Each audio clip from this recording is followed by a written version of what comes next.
Good morning. Welcome to Almas Market Morning. Uh, so it was a day of inflation data from all across, and it started with China's inflation data in the morning, where the inflation pressures have moderated in December, giving the central bank scope to cut rates to cushion economic downturn. PPI rose 10.3% from a year earlier, down from November's 12.9. CPI increased 1.5 compared to 2.3 in November.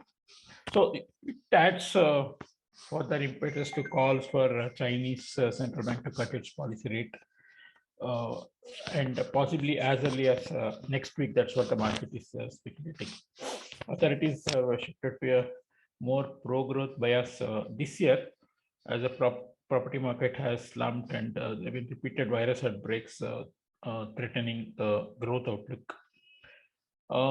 Then we had the CPI data from India in the evening.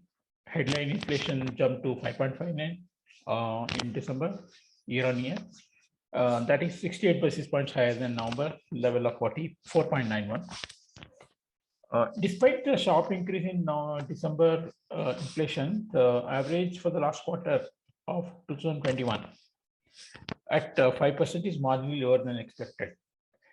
At the same time, taking a slightly broader view, the latest headline inflation print of 5.59 is higher than the expectation of medium-term target of 4%, which Reserve Bank has set, and it is higher than that level for 27th consecutive month. So it's something like need to look at as a comparison with what is expected to be maintained and what we are actually having.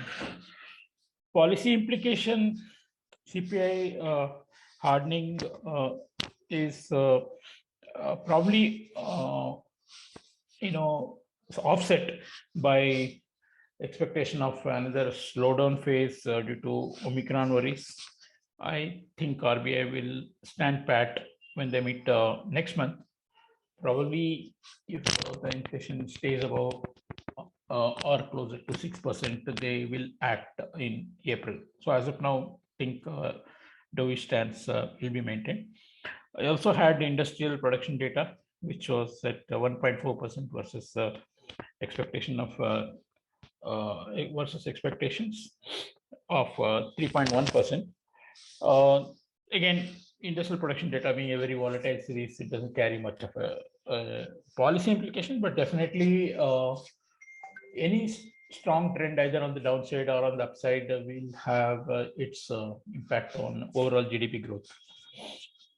On the US side, we had mostly as expected 7% headline CPI, and which is the highest since 1982, and widely expected inflation gauge core inflation month on month rose about 0.5% as expected.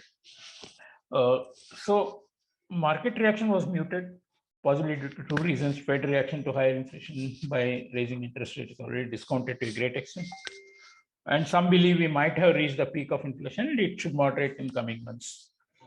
If it does fail to materialize the moderation, then Fed policymakers may be forced to embark on a steeper path of interest rate hikes. But above all, inflation making such headlines, multi-decade highs and all, it's becoming a political issue. Biden again reacted to it. So we do not know. There may be a sudden reaction from the Fed also about it to rate rise as early as March.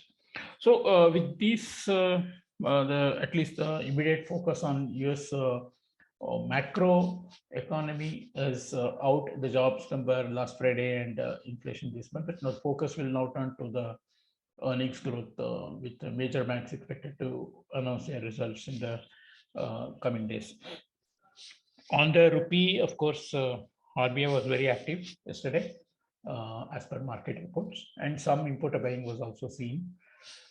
That's what it pushed it to 70, near 74 again.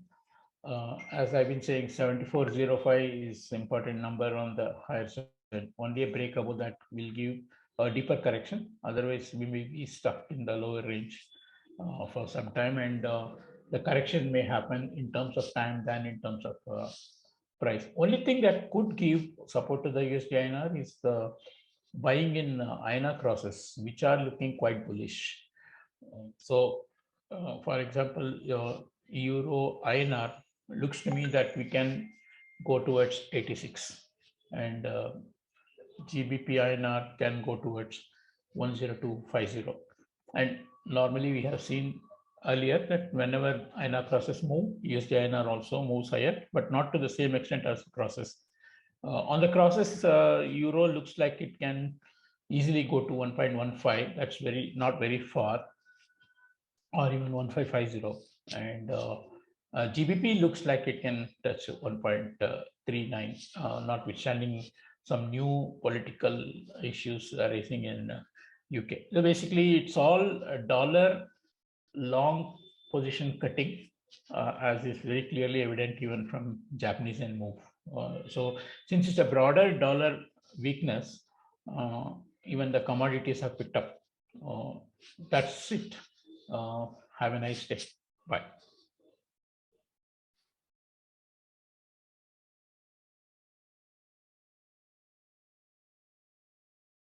At 7%, and this is biggest annual increase since June 1982.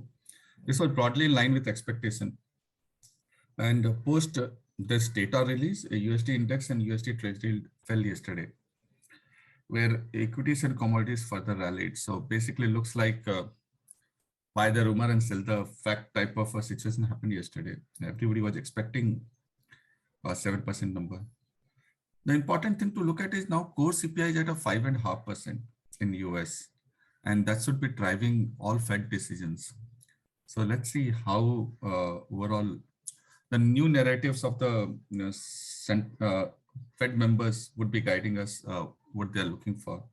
10-year USD yield closed at 175 and 2-year USD closed at 0.92%, which is almost 2-year yield is almost at a post-pandemic high.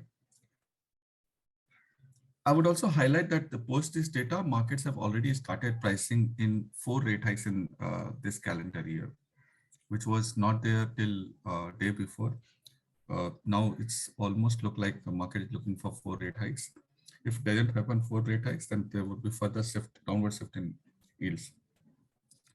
Today morning, all Asian currency opened stronger, but now they are again going, dollar is getting stronger against them. Korean won open at 1185, but now dealing at 1190 almost. CNH fixing what at around 6.3587, but now dealing at 6.3650.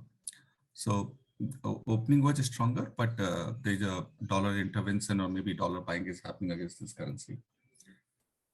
The important factor which can lead to rupee not further rallying and maybe mild depreciation also is crude oil prices. They continues to move higher, and Indian economy also doing well. Will basically require more outflows with respect to this crude oil. So Brent is dealing now at 84.5 and WTI crude oil dealing at 82.5. Now these were the levels where previously we have seen a release of a SPR. Whether US again will try for a release of SPR need to be watched. Indian CPI printed at 559, which is lower than expectations of 575.80. But Indian industrial production data is still not encouraging. It's printed at 1.4%, where is a lower than expectation of 2.5 to 2.8%. Indian core inflation continued to print above 6%. India 10-year bond yield closed at 660. Now this is also a pandemic high. Today should stay in the range, or maybe till auction tomorrow should stay in the range of 657 to 662. Yeah, that's all from me. Have a nice day. Thank you.